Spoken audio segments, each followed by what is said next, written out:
Hi everyone. I, Bridget, 35F, have been married to my husband Archie, 37M, for almost 10 years now. Our love story kicked off in a pretty unexpected place, a cozy coffee house. Archie, being the charming guy he is, mustered up the courage to ask me out, and the rest, as they say, is history. Now, as for what we do, well, Archie's in sales, always been a smooth talker, which I guess explains how he won me over. And me? I work as a graphic designer, putting colors and shapes together to make things pop. Our dating life was pretty sweet, nothing too fancy, just a lot of laughs, late night talks, and occasional movie nights cuddled up on the couch. But here's the kicker, our wedding wasn't exactly your fairy tale affair. Nope, it was more of a whirlwind, shotgun style event. You see, not long after we started dating, surprise, surprise, I found out I was pregnant. Cue the panic mode. We were both pretty young and hadn't really thought about tying the knot just yet. But life has a funny way of throwing curveballs, right? So, there we were, faced with impending parenthood and the decision of what to do next. We talked it over, weighed our options, and decided to take the plunge, quite literally, into marriage. And let me tell you, planning a wedding in record time is no joke. We scrambled to organize a small ceremony, rounding up family and friends to witness our whirlwind union. But you know what? Despite the rush and the chaos, it felt right. Surrounded by loved ones, we exchanged vows, promising to stick by each other through thick and thin. And you know what else? Nobody seemed to bat an eye at the whole shotgun wedding thing. Our families were over the moon, showering us with love and support every step of the way. My folks and Archie's folks hit it off right from the start, which was such a relief. You never know how families are going to blend, but ours seemed to click instantly. It was like we'd all known each other for years, swapping stories and sharing laughs like old friends. Ah, buckle up, because here comes the plot twist. After I gave birth to our daughter, things started to get a bit frosty with my mother-in-law, Ada, 65F. At first, I chalked it up to those pesky postpartum hormones wreaking havoc on my emotions. But as time went on, her chilly demeanor didn't thaw out one bit. It was like I'd suddenly become invisible to her. Whenever we were together, she'd barely acknowledge my presence, let alone engage in any meaningful conversation. I'd try to strike up a chat, but it was like talking to a brick wall. Talk about awkward. And it wasn't just the silent treatment that got to me. Oh no, she had a knack for making me feel like I was constantly walking on eggshells. Every move I made seemed to be met with disapproval or criticism. Take, for instance, the way she'd nitpick at my cooking. I'd spend hours slaving away in the kitchen, trying to whip up a tasty meal for the family, only to have her pick apart every dish with a laundry list of complaints. Too salty, too bland, too spicy, you name it, she'd find something to gripe about. And let's not even get started on her comments about my parenting skills. It seemed like she had an opinion on everything, from how I dressed the baby to how I handled bedtime routines. No matter what I did, it was never good enough in her eyes. But perhaps the most frustrating part was her constant comparisons between me and Archie's ex-girlfriends. Yep, you heard that right. It was like she had a highlight reel of all his past flames, and she wasn't shy about reminding me how they were so much better at this or that. I'd smile and nod, trying to brush off her comments, but inside, it felt like a punch to the gut every time. Here I was, doing my best to be a loving wife and mother, and yet I couldn't shake the feeling that I was always falling short in her eyes. And don't even get me started on the passive-aggressive gifts she'd give me on special occasions. You know the ones, the not-so-subtle hints disguised as presents. Like the cookbook filled with recipes for dishes she knew I couldn't stand, or the parenting book that felt more like a critique of my mothering skills than a helpful guide. It got to the point where I dreaded family gatherings, knowing that I'd have to endure another round of her icy glares and backhanded compliments. But despite it all, I refused to let her negativity chip away at my self-esteem. I knew I was a good wife and mother, flaws and all. And while her approval would have been nice, I didn't need it to validate my worth. So, I focused on what truly mattered, my family, my happiness, and the love that Archie and I shared, shotgun wedding and all. However, things got even worse when I got pregnant with my second baby. So, picture this, I'm pregnant, Archie and I are knee-deep in some serious relationship problems, and to top it all off, Ada's chilly attitude is still going strong. Now, Archie and I had our fair share of disagreements, you know, the usual stuff that crops up when two people try to navigate life together.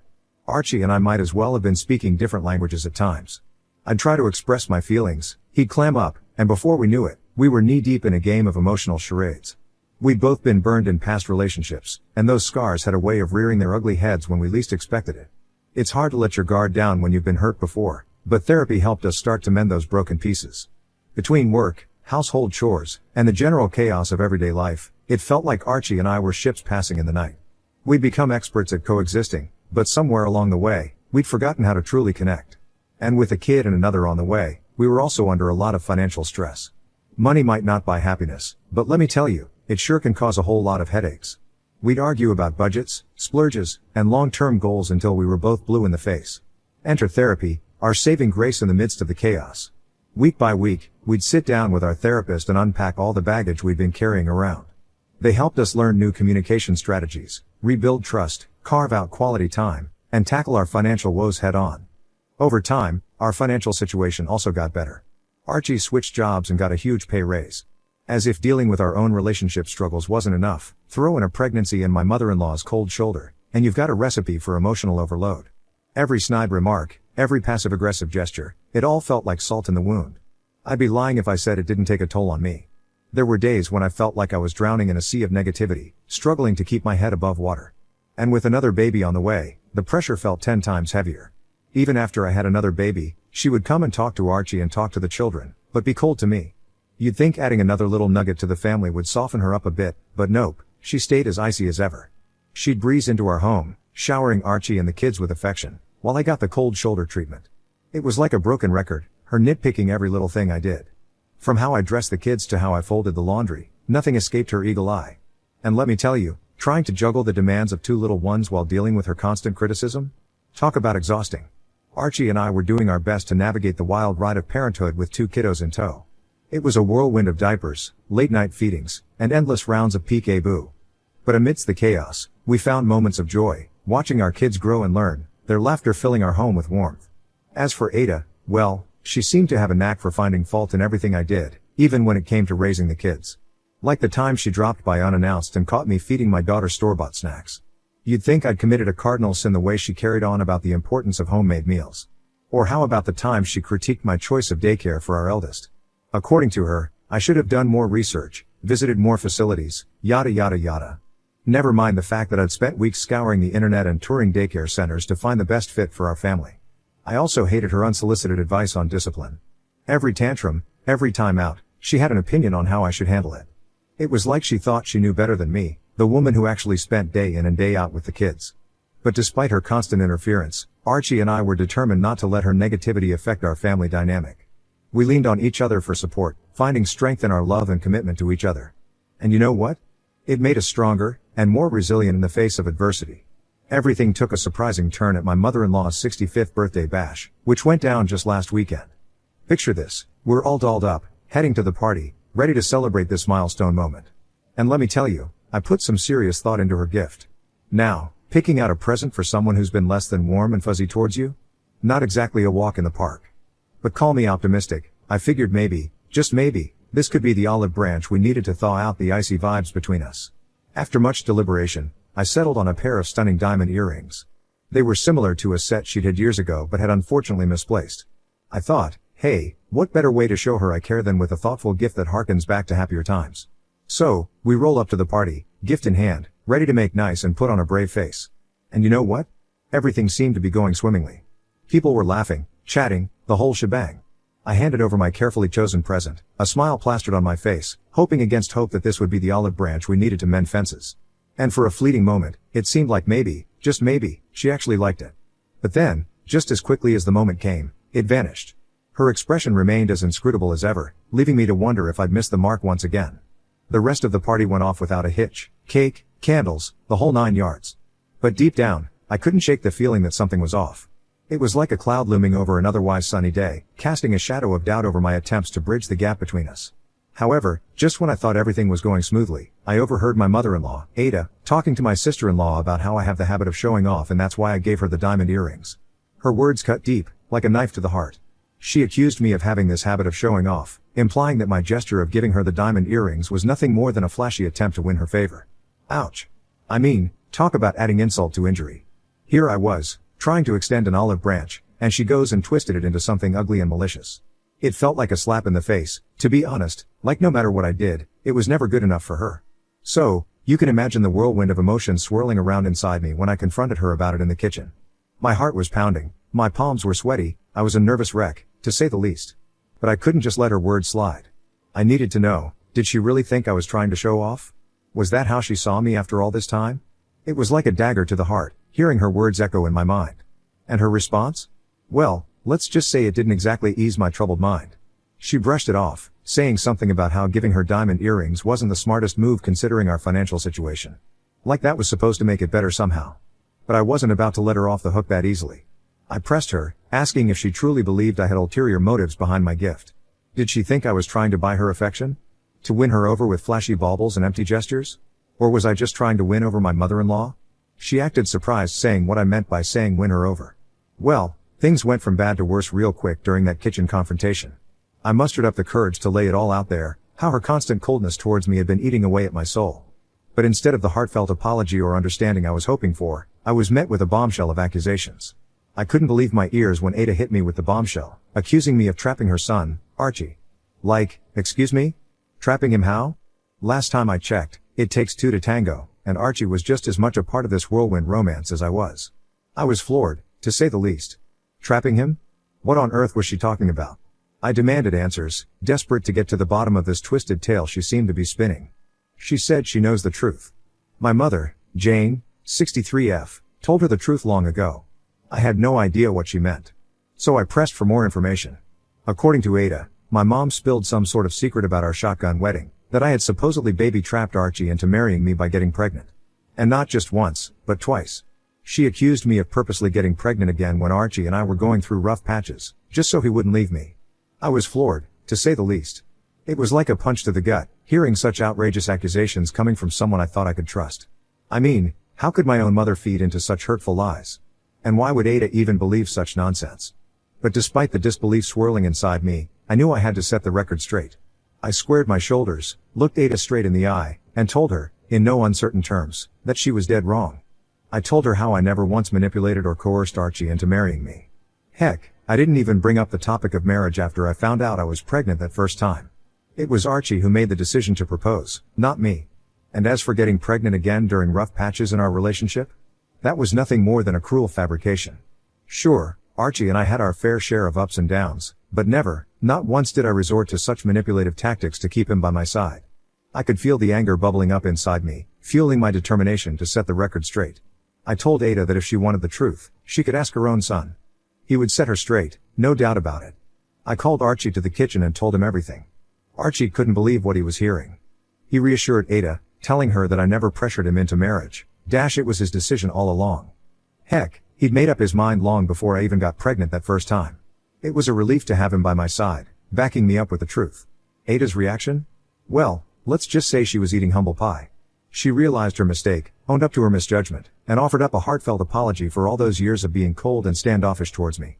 But even as she apologized, a knot formed in the pit of my stomach. Sure, it felt good to have her finally acknowledge her wrongs, but the damage had been done.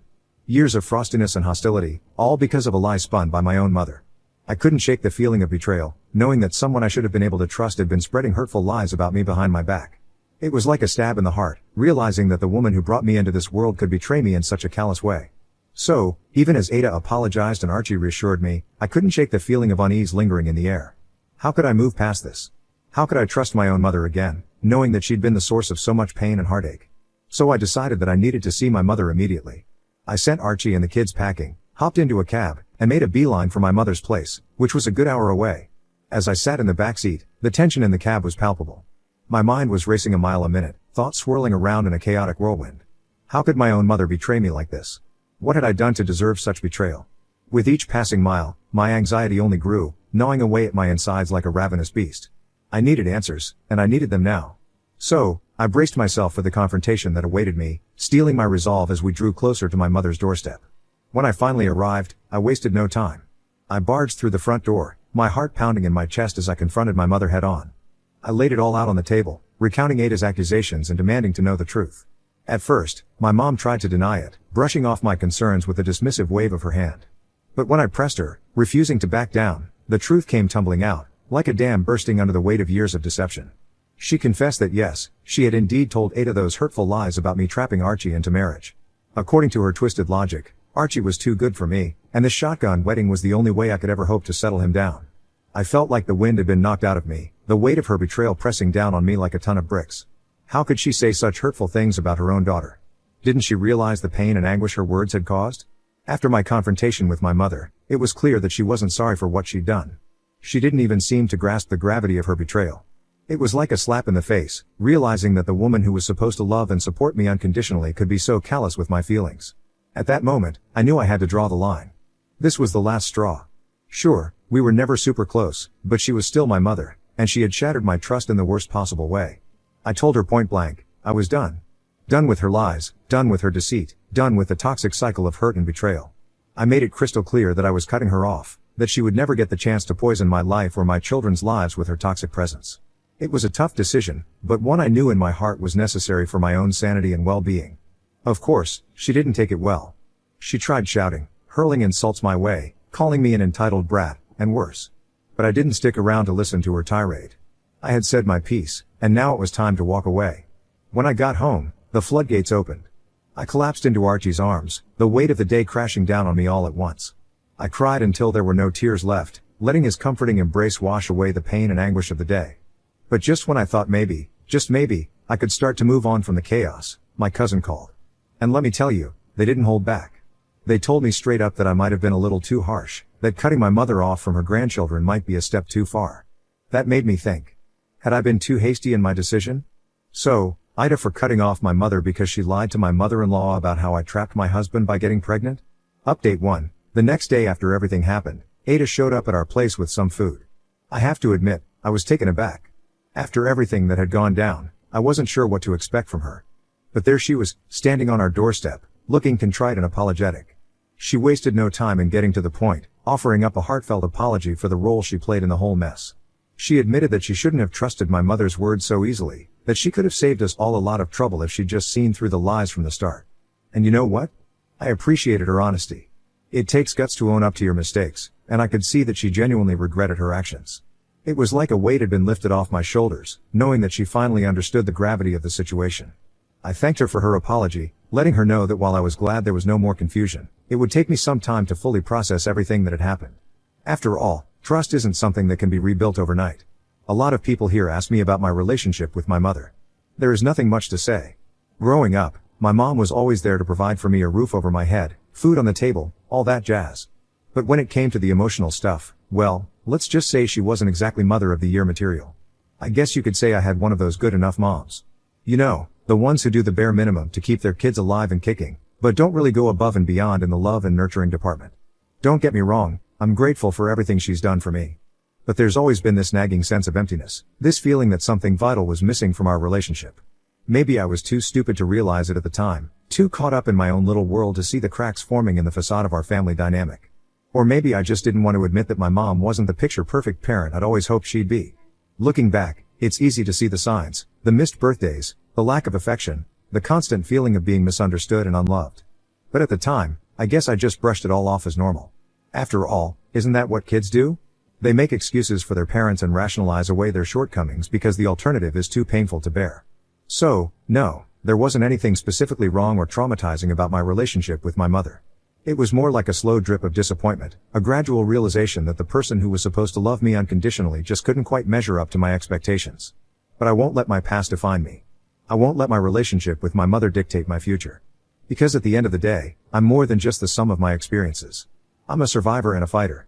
Update 2. Hi guys. It's been a few weeks since my last update and boy do I have a big update for you guys. So, remember how I told you about Ada and my mom's little tete-a-tete? Well, turns out it sparked a full-blown showdown. You see, over the years, Ada and my mom had developed this weird sort of friendship. I guess they bonded over shared interests or something, I don't know. But the point is, Ada took what my mom said about me at face value because of their so-called friendship. Anyway, fast forward to a few days ago, and Ada decides she's had enough of the lies and deception. She marches right up to my mom outside the church, yes, you heard that right, outside the church, and lets her have it. From what I heard, it was like something out of a soap opera. There was yelling, finger-pointing, and maybe even a few choice words thrown in for good measure. Needless to say, it caused quite the scene, and pretty much everyone in our circle got wind of it. Now, you'd think my mom would be mortified, right? I mean, getting called out like that in public? Talk about embarrassing. But knowing her, she probably just brushed it off like it was no big deal. As for Ada, well, I think she felt pretty relieved to finally get everything off her chest. It was like a weight had been lifted, knowing that she'd stood up for me and set the record straight once and for all. But my mom wasn't going to take it well. She didn't call or text me after I confronted her. But she did start calling me after Ada humiliated her. Suddenly, My phone starts blowing up with voicemails from her, all angry, all blaming me for her newfound misery. She went on and on about how I was ruining her life, how none of her precious church friends would even look her way anymore. But you know what? Not once did she utter a single word of apology to me. Now, normally, I might have caved and called her back, tried to smooth things over like the dutiful daughter I'm supposed to be. But not this time. No sir, I've had enough of her lies and manipulation. So, I made a decision, I'm not gonna stoop to her level. I'm not gonna engage in her toxic games anymore. I'm cutting her off for good, and I'm not looking back. Sure, it's a tough pill to swallow, knowing that I'll never have the mother-daughter relationship I've always longed for. But sometimes, you gotta put your own mental health and well-being first, even if it means cutting ties with family. Update 3, hey, folks. It's been a minute since my last update, and let me tell you, a whole lot has gone down since then. So, remember how I said I was ready to cut ties with my mom for good? Well, turns out life had other plans for me. Just when I thought I was done with her lies and manipulation, my mom started showing signs of dementia. And let me tell you, it hit me like a ton of bricks. Here I was, ready to wash my hands of her once and for all, and suddenly I was faced with this heartbreaking reality. As her only daughter, I couldn't just turn my back on her, no matter how much she hurt me. It was tough, seeing her like that, confused, frightened, not even recognizing her own daughter. It was like a punch to the gut, knowing that the woman I once knew was slipping away before my very eyes. For a while, my cousin has stepped in to help out, staying with her and providing the care she needs. But if her condition gets worse, we will have to opt for a nursing home where she can get full-time care. So, as I stand on the brink of this new chapter in my mom's journey, I can't help but feel a mix of emotions, sadness, yes, but also a glimmer of hope. Hope that she'll get the care and support she needs, and hope that she'll find some measure of peace and comfort in her final days. And to all of you who've been following along on this roller coaster ride with me, I just want to say, thank you. Thank you for your kind words, your support, and your encouragement. It means more to me than you'll ever know. And who knows? Maybe, just maybe, this new chapter will bring with it a sense of healing and closure, for me, for my mom, and for our entire family. Here's to hoping.